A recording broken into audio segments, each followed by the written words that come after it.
I take 1 week off of these market updates and mortgage rates have already reached one of the highs of the past year. We've got a stock market that many people are saying is just like tumbling. And of course, we've got renewed fears of a recession in the United States. So in this video, you can tell I made some changes behind. I was getting bored of the other stuff, but in this video, we're back to normal. We're going to discuss everything that's happening with mortgage rates, how it impacts Kansas City real estate, not just through the remainder of the year, but also through 2024.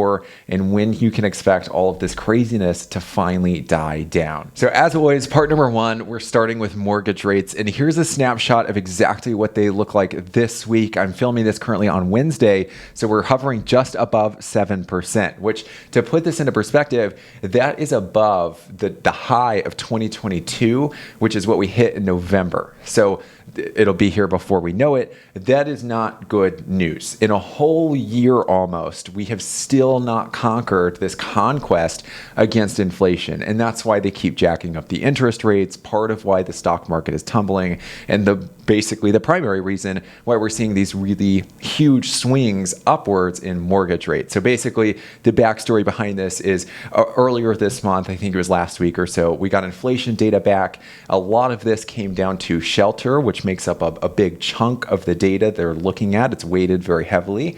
And when that data came back, I believe it was about 0.3% above what inflation data looked like in the month of June. After all of these interest rate hikes, we should not still be seeing inflation tick upwards. And again, to see a big metric like shelter, which basically came down to rents rose over that time frame, that's not good. It puts even more pressure on the Federal Reserve to raise interest rates even higher when they meet again in September. This article from Fortune.com basically collected a compilation of different expert opinions. So we're going to go down them. There are a lot of similarities here, but there are quite a few outliers. So we're going one by one, starting with Mortgage Bankers Association. They're saying 4.9% by the end of 2024, which is absolutely crazy. Maybe there was a path forwards for that, but not anymore. I think that the doors have shut to that unless there's something extreme that happens or there's a recession.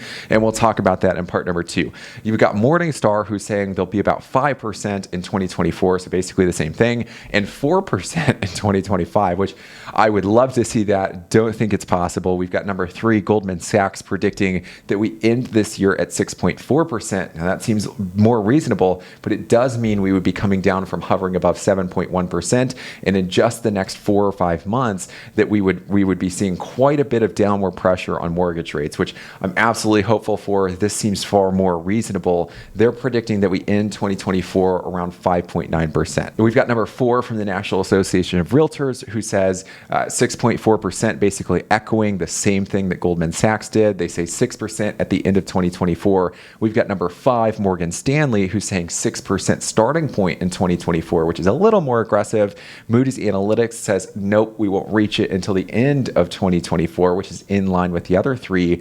And then we've got Fannie Mae, who says 5.9% in 2024. So there you go. We've got a couple of bold predictions, which are that will be about 5% by the end of 2024, but the consensus is that we'll be in the 6% still, which means that we'll still face some of this dampening activity around people choosing to not sell their homes or maybe wait for those 5% rates that seem more likely in 2025. I think we can probably toss out the idea of a 5% mortgage rate unless one big thing happens, and that would have to be a recession. So the big paradox with rising mortgage rates in a declining economy is that if the economy was to enter into a recession, right, we're freaking out, we got to kickstart growth some way. Traditionally, what they do is they start cutting interest rates. And that's exactly what we saw in like 2020 when COVID first started, right? They set interest rates to 0 to keep the engine going. And that's most likely what we can expect to see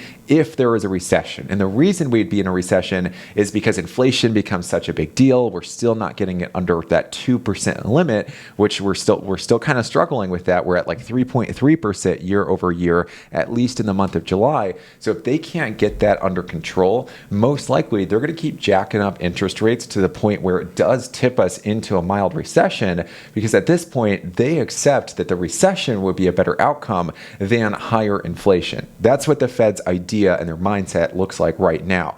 if that does happen, likely solves a good portion of this inflation issue, but it also means that mortgage rates start to go down. And we know during that recession, there is going to be some home buying activity. There's going to be a lot of home selling activity.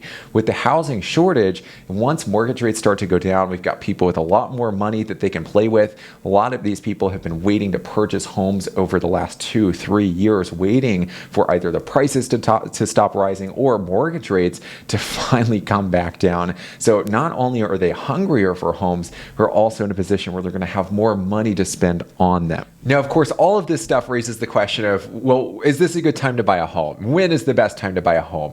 I'll leave the link to my last market update down below, which is where we go through the seasonal changes in the Kansas City real estate market and answer that question once and for all. And I have to be fairly general when I'm answering that question because everybody's situation is different. So if you would like specific insight that's tailored to you, your timeline, the type of home you're looking for, I'd be happy to connect with you. All of my contact information's down in the description. I'll leave it right here on the video too. So feel free to reach out and we can find a time to discuss exactly that. So ultimately, what in the world comes next? What's the conclusion of all of this? What can we expect to see in 2023 and 2024?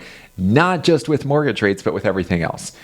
Everything right now basically hangs in the balance of what happens with inflation, because it means that they're going to have to keep jacking up interest rates. Mortgage rates are going to keep going up and follow suit. And as a result of all of this stuff, what we've already seen and what we've discussed in previous videos is the housing market cycle of doom, which is that inflation goes up, they start bumping up mortgage rates. As a result of that, we have the housing shortage because nobody wants to sell their home and then buy another one when they're having to double their mortgage payment overnight. And then after the mortgage rates increase, then we've got price increases. The price increases cause inflation to increase, and we've just got this big old cycle. Something has to give. We have to hit the reset button one way or another. At this point, everything hangs in the balance in what the Federal Reserve chooses to do in their meeting in September. In July, they said that basically they're going to decide right then and there how aggressive they're going to be moving into the year of 2024.